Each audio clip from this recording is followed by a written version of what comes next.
गणगौर की कहानी। महादेव जी प्रातःकाल भ्रमण को निकले।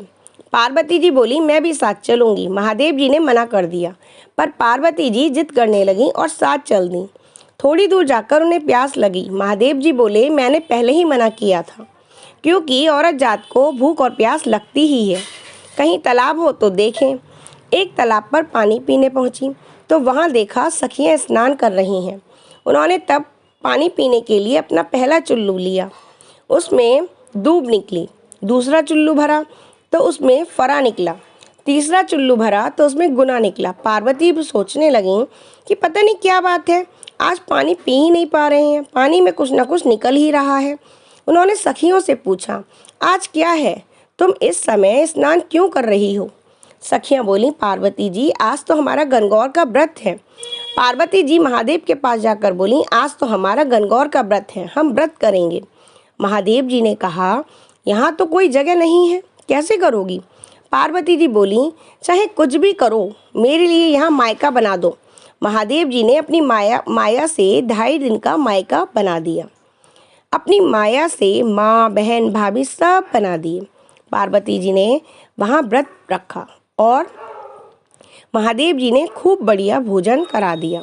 स्वयं साग बथुआ की पूड़ी खाई और बालू रेत के गुने खा लिए। 2.5 दिन पूरे हुए। महादेव जी पार्वती जी से बोले, 2.5 दिन पूरे हो गए हैं, अब कैलाश पर्वत पर चलो। दोनों वहाँ से चल दिए। थोड़ी दूर पर महादेव जी ने को ध्यान आया कि वे बोले, पार्वती हमारी धोती तो वहीं रह गई है। पार्वती जी बोली, लाओ मैं ला देती हूँ।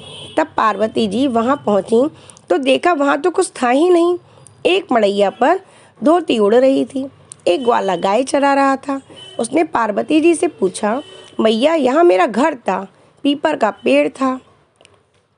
वह बोला, बहन यहाँ तो कुछ भी नहीं है, यहाँ तो केवल जंगल है। पार्वती जी लौटकर आ गई। उन्होंने महादेव जी से कहा, वहाँ तो कुछ भी नहीं है।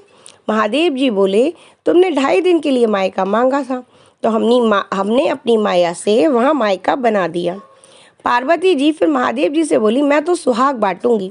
महादेव जी बोले, बांटो। नगर में बुलावा लगवा दिया कि पार्वती महादेव आए हैं और सुहाग बांट रहे हैं।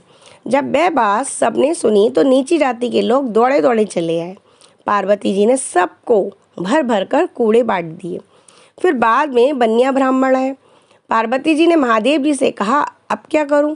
तो इन लोगों को देने के लिए मेरे पास सुहाग तो है ही नहीं।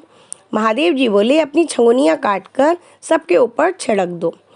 जैसे ही उन्होंने अपनी छंगुनियाँ काट कर सबके ऊपर छिड़की तो किसी पर ज़्यादा छींटें पड़ी और किसी पर कम। उसी प्रकार सभी को अपना अपना सुहाग मिला। ऐसे करके महादेव जी पार्वती जी कैलाश पर्वत पर लौट आए। भगवान ने जैसी कृपा उन पर करी वैसी ही सब पर करे।